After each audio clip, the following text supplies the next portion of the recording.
My cheating wife arranged a mini vacation with her past boyfriend, so I scheduled moving vans to take her possessions and demanded she exit our place for good. Be me, Blake. Her hand lingered on the door frame longer than it needed to.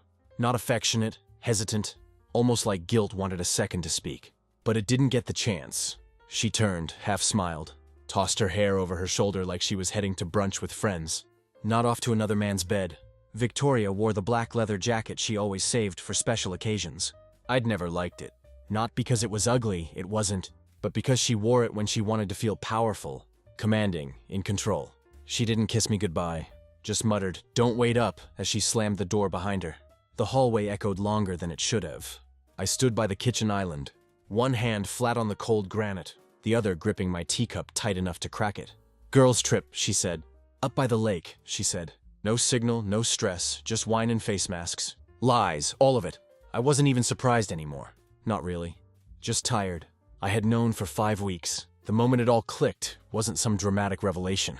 No lipstick on collars or strangers sending me screenshots. It was smaller, more surgical than that. She was singing in the shower again. Victoria only sings when she's in love. I used to be the reason. It started as little hums. Then full-blown ballads while she was shaving her legs or doing her makeup. Not for me. Not anymore. The songs weren't the ones we used to slow dance to in the kitchen either. They were new, energetic, bold, like she was rehearsing for someone else. I could have asked her straight up, but Victoria has a lawyer's tongue. Twists truths until you're apologizing for asking. So I waited, listened, watched, and then one night while she was in the shower singing again, her phone lit up on the bathroom counter. No passcode. She never thought I'd look, or maybe she wanted me to. It was him, Ethan. I should have known it was him. He used to come over for dinner when they were working on the city council campaign together. One of those guys who smiles with his teeth but not his eyes. I'd always gotten a weird vibe. But Victoria swore he had a boyfriend. Totally harmless, she'd said. He's basically my gay bestie. Sure, right. The message was short, brazen, no fear. Still on for Friday? Got the lake house keys. Bring that thing I like. No emoji, no wink. Just ownership. And she responded with a heart. I put her phone back down, dried my hands, stepped out of the bathroom like nothing happened. But inside, something snapped. It wasn't just the betrayal. It was the casualness, like I was already gone in her mind. Like I didn't even deserve the courtesy of a real goodbye. She was planning a weekend getaway with him. So I planned one of my own. Not to a lake house. Not with champagne and candles. No, I planned a silent, irreversible exit. I spent the next 4 days prepping. Not a word to her. I was surgical, quiet. I made sure she didn't suspect anything. Played dumb. Even made her tea the morning she left. And while she was pretending to pack comfy hiking clothes with a smirk on her face, I was gathering every piece of my identity, folding it neatly into 3 suitcases and 1 locked storage unit on the other side of the city. The movers were scheduled to arrive 7 hours after her plane touched down. By the time she'd unpack her lingerie at their cozy little lake house, she'd returned to a half-empty house. The keys on the counter, and a bank account drained of my half. There was no note, no message, just silence. And the space she'd carved out in our life together, now echoing louder than any scream I could have mustered. She wanted a weekend of lies, so I gave her a future without me, and I made sure she'd have to explain it alone. I didn't sleep that night, not because of regret. That emotion had burned out weeks ago, but because my body was buzzing with the kind of cold clarity that only betrayal delivers. I lay on the floor of our guest room, the bed already stripped, mattress leaning against the wall. My bags were lined up by the door like soldiers. Everything else worth keeping had already been labeled, boxed, and stacked. I was ready. The silence in the house was surgical, like a morgue. No TV, no ambient music, no her. Just me and the dull hum of a life being erased in real time. At 7:15 a.m., the moving truck backed into the driveway. I met the guys outside, gave short instructions, minimal eye contact. "Take everything in the marked rooms. Leave anything unlabeled," I said. And they didn't ask questions. The dining table gone. My books, tools, the record player she never touched. All of it disappeared into cardboard and steel like it had never existed here at all. The only thing I left behind was the photo frame on the nightstand. Her favorite one. Us grinning in front of the rental car in Big Sur. Arms around each other. She wore his sunglasses that day. I didn't know it then. By 10:30 a.m. it was done. I did one last lap around the house. Didn't touch anything. Didn't cry. My hand grazed the wall in the hallway where she'd written, "This is our forever" in chalk when we moved in. I didn't wipe it off. Let her see it when she walked back in. Let her choke on it. I dropped the keys in the ceramic bowl by the front door, walked out without looking back, got in my truck, started the engine, drove to a parking lot 3 miles away. I had time. Her flight wouldn't land for hours. I sat there, phone in hand, staring at her contact photo. It was one she chose. Her kissing my cheek, both of us flushed, buzzed from wine. She captioned it, "My always." I changed her name in my phone to just Victoria. No emoji, no title. Then I called the bank, split the accounts, canceled the shared cards, texted our landlord to confirm lease termination. He already had a new tenant lined up. I messaged my brother, told him I was on my way to stay with him for a bit. And then I did one last thing. I logged into our shared cloud drive, deleted every photo I was in. Every wedding photo, every anniversary dinner, every trip to her parents' house where I pretended to love her father's racist jokes. Gone. Let her explain that to Ethan. But just before I logged out, something stopped me. A file I hadn't seen before. It was a video uploaded 3 days ago. I clicked it, watched, and nearly vomited. There they were. Her and Ethan in our living room. My chair in the background, my hoodie on the couch. She was on top of him, fully clothed. But not in a way that left anything to the imagination. She was laughing. He was filming. At one point, she looked into the camera and said, "Blake would die if he saw this." Then she winked. I stared at the screen for 6 full minutes. Not moving, not breathing. That was the moment the anger came back. Not loud, not violent. Sharp, final. I called Taylor, her best friend, the one she was supposedly traveling with. She picked up chipper. "Hey, didn't expect to hear from you." "Amanda's in Colorado," I said. "With Ethan." "Thought you should know she's using your name to cover her ass." Silence. Then, holy shit. Click. Didn't matter. I was done playing detective. Done with confrontation. What was left of me wasn't made of forgiveness. Later that night, I got the text I'd been waiting for. "Blake, where the hell is everything?" I didn't respond. Next one came an hour later. "You need to explain what's going on. Are you okay?" Still nothing. Then finally, "You're acting insane." I didn't do anything. That one made me laugh. Because when I say Victoria was good at lying, I mean world class. She would gaslight a mirror if she thought it made her look thinner. But this wasn't denial. This was panic. And I was just getting started. She called me 15 times that night. I didn't answer a single one. Her voicemails started calm. The performative concern. The innocent confusion. "Blake, I'm really worried. Can you please just call me? I don't understand what's going on." By voicemail number 6, the mask slipped. "You're being dramatic. Seriously, what is this? Some kind of test? Grow up?" By voicemail 11, she was crying. Fake tears. I sat in my brother's basement guest room surrounded by boxes and silence, watching her break down into static on my screen. She didn't know where I was. Didn't know I'd already filed a change of address. Locked up the last of my documents. Moved every penny out of the joint account. She had nothing left to hold over me. But I wasn't done. The real Victoria hadn't shown herself yet. The next day, I got a DM from Ethan. "Hey man, can we talk?" He had the audacity to write that.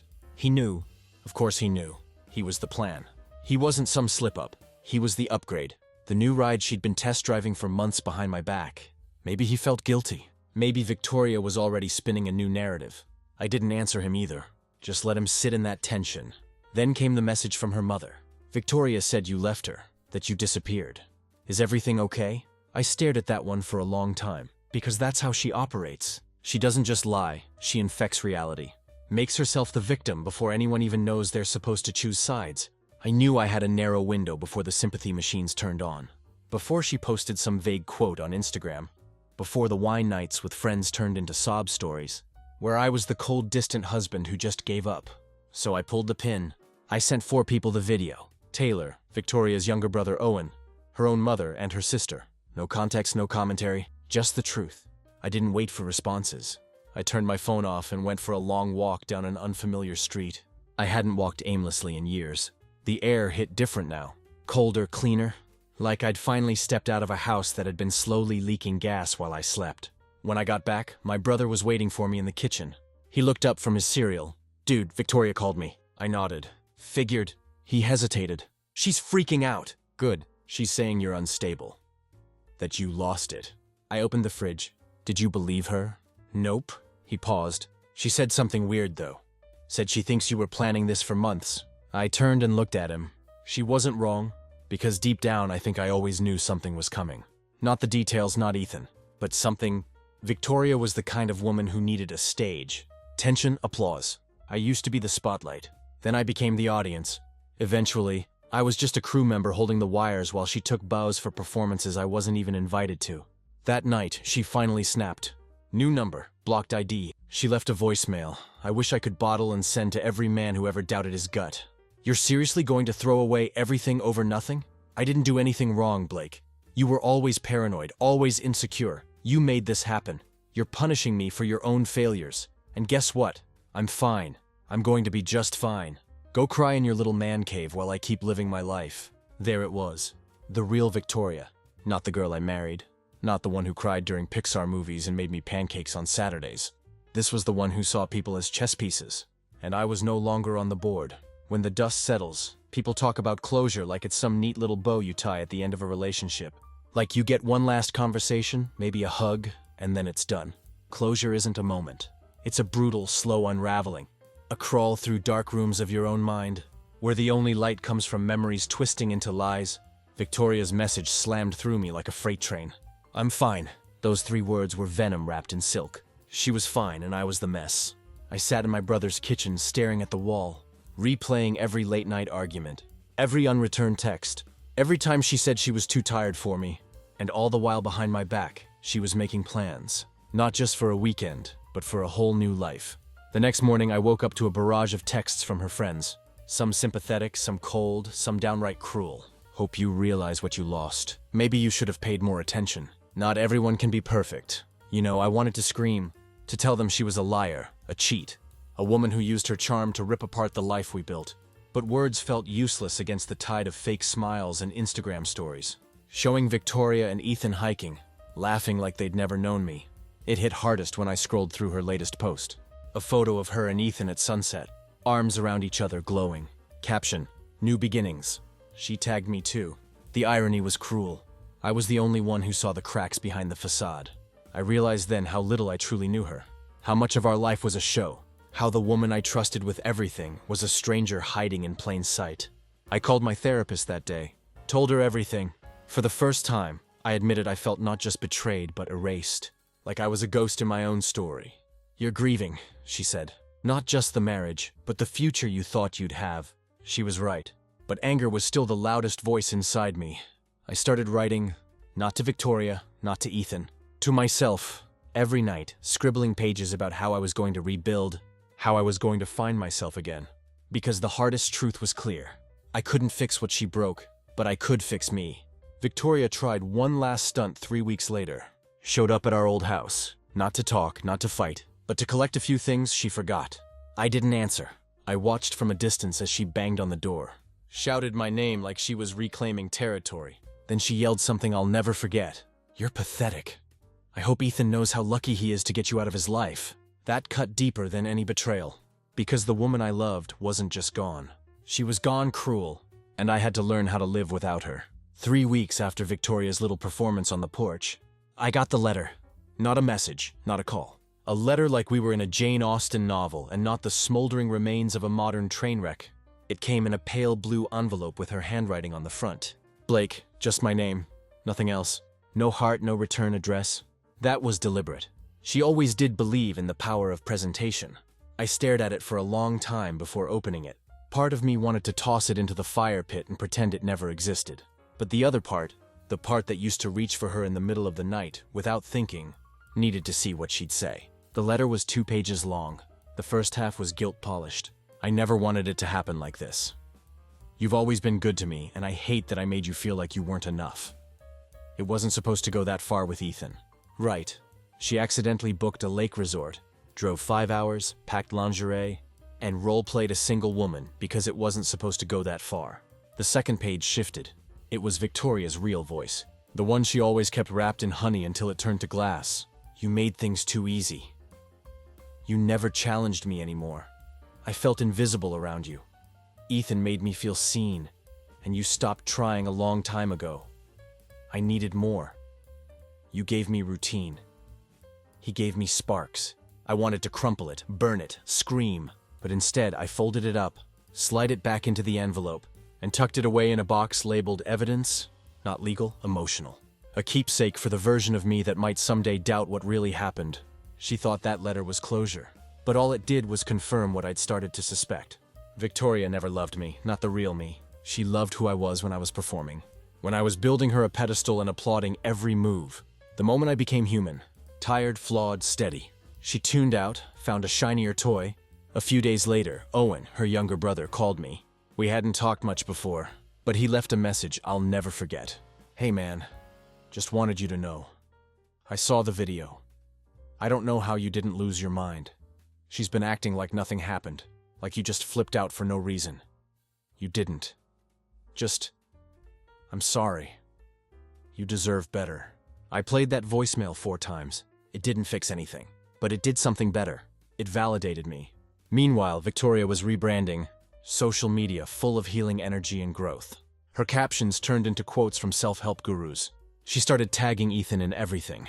I guess she thought if she saturated the internet with their love, it would become real. But what she didn't know, what she'll never admit, is that every image she posted just made her more transparent, more desperate. Her story wasn't about joy. It was about proof. Proof that she didn't ruin something good. Proof that she was right to leave. Proof that the fire she lit wasn't just arson for attention. And in chasing that proof, she only made my job easier. Because for the first time in months, I didn't feel broken. I felt free. The strangest part of moving on isn't the loneliness. It's the quiet, the kind that creeps into your bones when you realize you don't have to brace for footsteps upstairs, or decode a sigh from across the couch, or check the time wondering if she's working late again. It's a silence that doesn't haunt. It's relief. That morning, I woke up and made tea for one. No tension in the air. No Victoria sitting at the kitchen island with her lips pursed, pretending not to be angry while scrolling through her phone. Just sunlight, a little too bright, and peace that felt both unfamiliar and earned. I moved into a small apartment near the lake. Nothing fancy. A couch, a bed, a desk. No framed wedding photos. No scented candles she bought and never used. I didn't even bother with a TV at first. I wanted stillness. I wanted to feel everything. Even the pain, especially the pain. Because I'd spent the last year swallowing suspicion, pretending not to notice the slow erosion of trust, pretending she was just busy, not gone. And now there was nothing left to pretend. Victoria didn't reach out for a while after the letter. I thought maybe she'd finally gone quiet. Maybe Ethan was keeping her entertained enough to forget I ever existed. But of course, Victoria never lets the spotlight drift too far. She texted me again. "Can we meet for tea? Just to talk, nothing crazy." I stared at the message like it was a trap door. Why now? She'd already lit the bridge on fire and danced across it. But curiosity or closure or something I couldn't name pulled me in. We met at a little cafe near where we used to live. Neutral territory. She was already there when I arrived. Sitting outside, sunglasses on, latte in hand, like she hadn't just detonated our life. She stood up when she saw me. I didn't hug her. The first thing she said wasn't "hi" or "I'm sorry" or even "you look well." It was "you didn't have to be so dramatic." I blinked. Dramatic? You moved out like I was some kind of monster. You cheated on me, lied about it, rewrote history to your friends, and you're mad I didn't leave a sticky note. She looked around like I was embarrassing her. Like I was being uncivilized for bleeding in public. I just think we could have handled this better. Like adults. That word, adults, coming from the woman who filmed a flirt session in our house, and laughed into the lens like I didn't exist. It almost made me laugh. I didn't shout. I didn't argue. I just watched her fidget with her cup, tapping it like it would give her a better answer. Finally I said, "Why did you ask to meet?" She paused, and then she gave me the real reason. I think I made a mistake. There it was. The confession she'd never post online. The crack in the mirror she tried so hard to hold together. She missed me. Not because she loved me, but because Ethan wasn't enough. Because the spark burned fast and out. Because the thrill faded. And now she was left with a man who liked the version of her that cheated. Not the version that was loved. I leaned back, took a sip of my tea, let the silence stretch. "You didn't make a mistake, Victoria," I said. "You made a choice." And then I stood up and left. No screaming, no tears, no final scene. Just me walking away for good this time. I walked 4 blocks before I let myself breathe. Not just exhale. Really breathe. The kind that digs into your lungs like it's scraping out old smoke. I don't know how long I'd been holding it in, but it felt like months, maybe longer. All that weight I'd been carrying. The betrayal, the humiliation, the hollowed-out marriage. It didn't disappear, but it stopped clinging to my ribs like it used to. Victoria's words echoed in my head. "I think I made a mistake." She said it like she dropped the wrong kind of wine at dinner. Like what we had, What she destroyed was something she could scoop off the floor and salvage. I used to fantasize about that sentence back when I still thought it meant something. Back when I still hoped she'd regret it enough to try.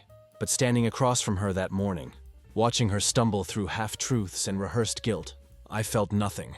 No spark, no ache. Just a deep, permanent understanding. She only wanted me back because I'd finally walked away. And Victoria doesn't chase people unless they're already gone. That night, I got a message from Owen again. He'd seen her. She's not doing as well as she says. Ethan's already pulling away.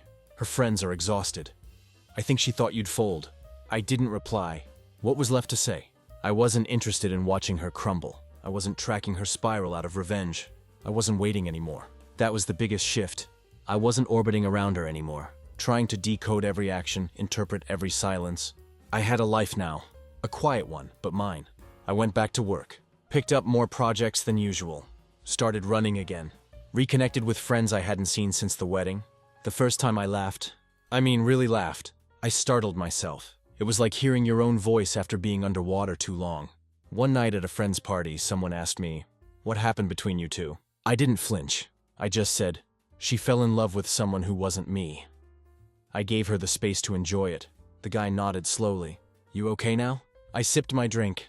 "I'm getting there." Victoria kept posting, kept smiling for cameras, but behind every caption was a quiet desperation. The kind only people who've lost the one thing they couldn't replace carry in their eyes. The difference was, I didn't need anyone to see me anymore. I just needed to see myself again. And for the first time in a long time, I did. 4 months after the day I walked out of that cafe and out of Victoria's gravity for good, something strange happened. I stopped dreaming about her. Not just the vivid, twisted nightmares of walking in on her again, or hearing her whisper someone else's name. She vanished from my sleep, from my morning routine, from that subconscious space where her voice used to echo, taunting or teasing, always just out of reach.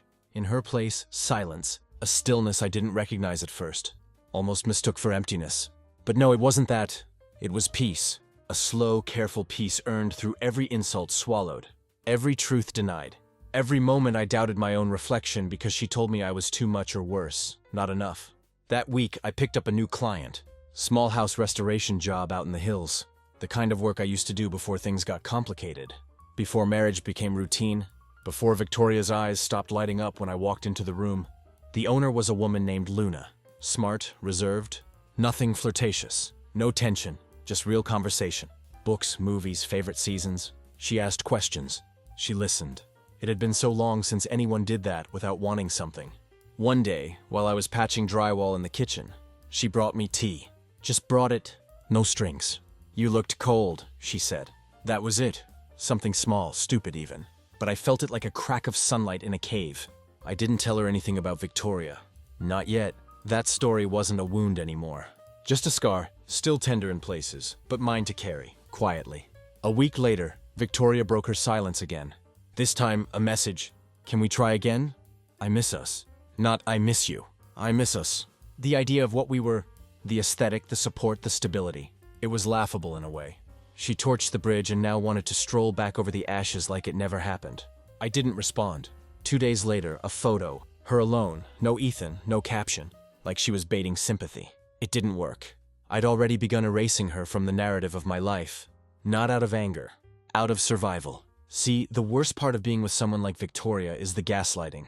The emotional origami. How they fold your reality until you don't know which way is up. You begin to doubt what you saw, what you felt, what you know. But not anymore. Now I saw her clearly. I saw myself clearly. She didn't ruin me. She revealed me. She stripped away the noise until all that was left was the truth. I was never hard to love. I was just inconvenient to betray. And now that I was no longer there to absorb her damage, she had no one left to project it onto. I didn't need revenge. I didn't need closure. I just needed distance. And that, finally, was something she couldn't take back. The first time I saw Victoria in person again, it wasn't planned. I was picking up some materials at a supply store downtown. Late afternoon.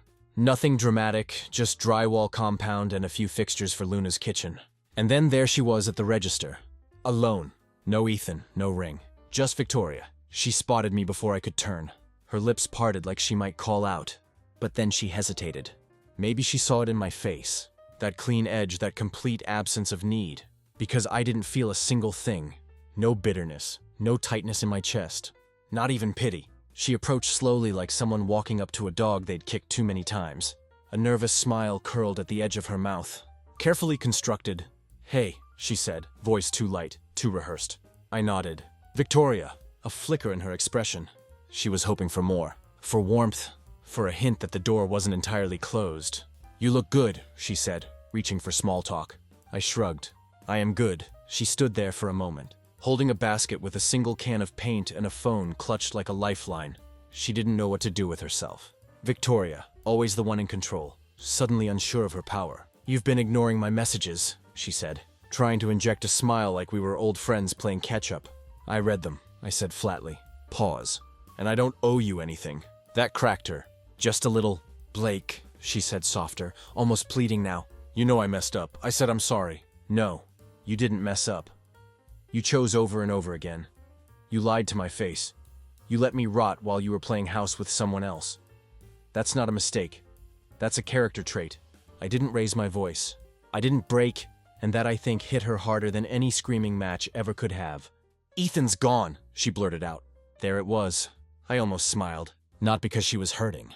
I wasn't vindictive like that. But because now the truth had fully revealed itself.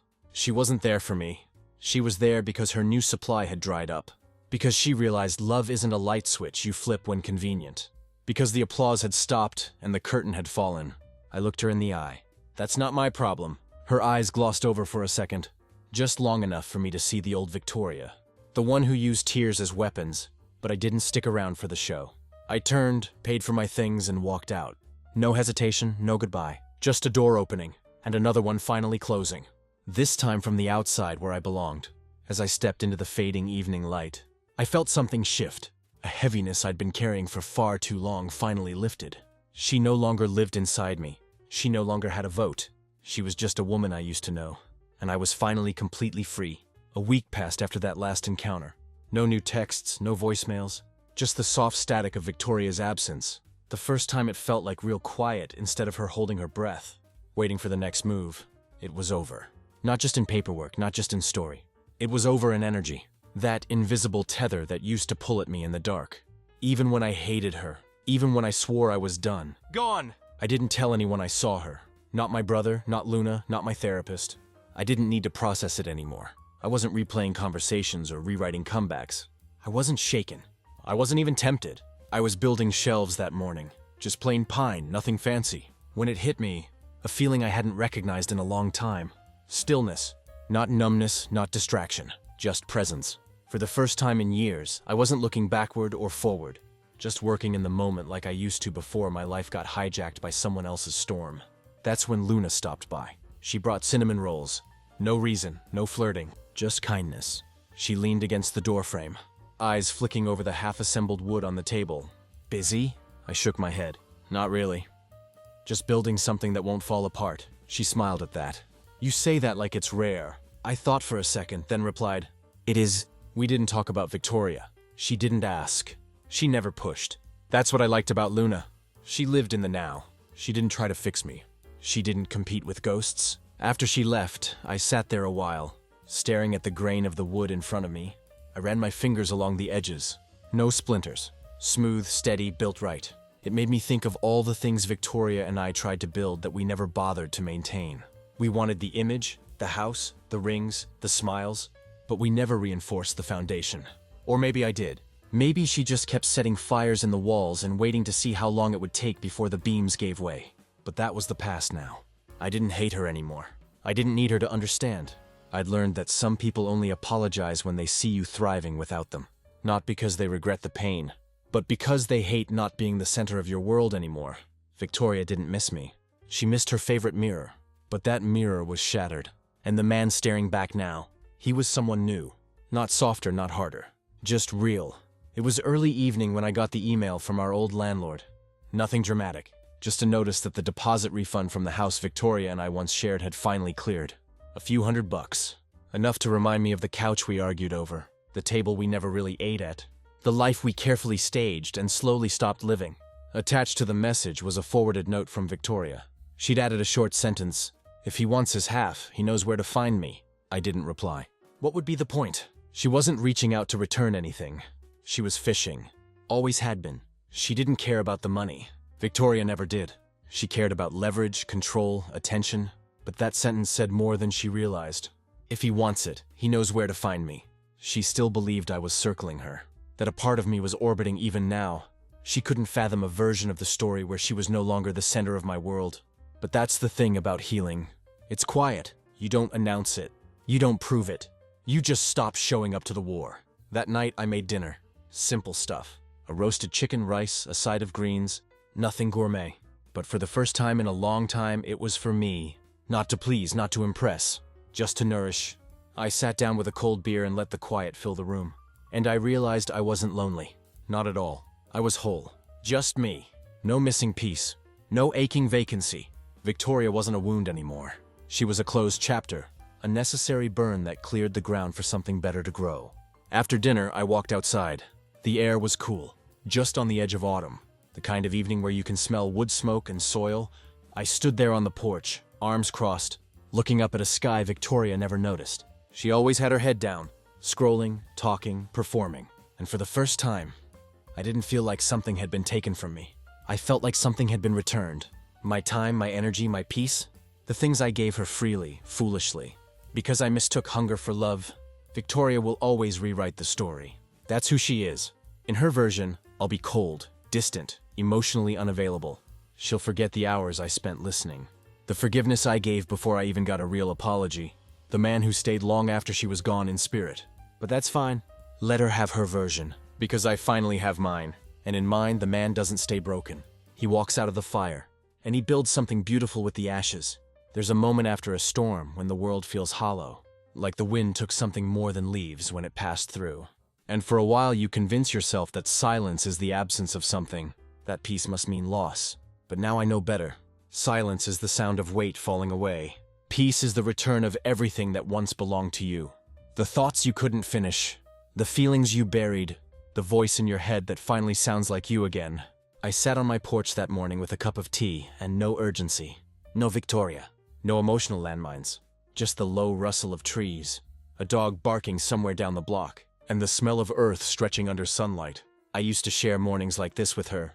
Or at least I tried. She was never really present for them. Always a phone call, a text, a problem to solve that wasn't ours. Back then I thought stillness was boredom. Now I know it's freedom. I never replied to her last message. The one about the deposit. I never needed to. There was no battle left. She couldn't hurt me anymore. Not because I won, but because I stopped playing. The Victoria I loved is gone. Maybe she was never really there. Just a version of her I built out of hope and projection. Dressing wounds and calling it passion. Ethan faded from the picture. I heard about it through the grapevine. Mutual friends who didn't know I'd already stopped caring. Apparently, it fizzled fast. No surprise. You don't build a house on a battlefield and expect it to last. Luna and I kept talking. Nothing romantic. Not yet, but she became a quiet constant. Someone who asked nothing of me except honesty with her. I never had to shrink, never had to perform.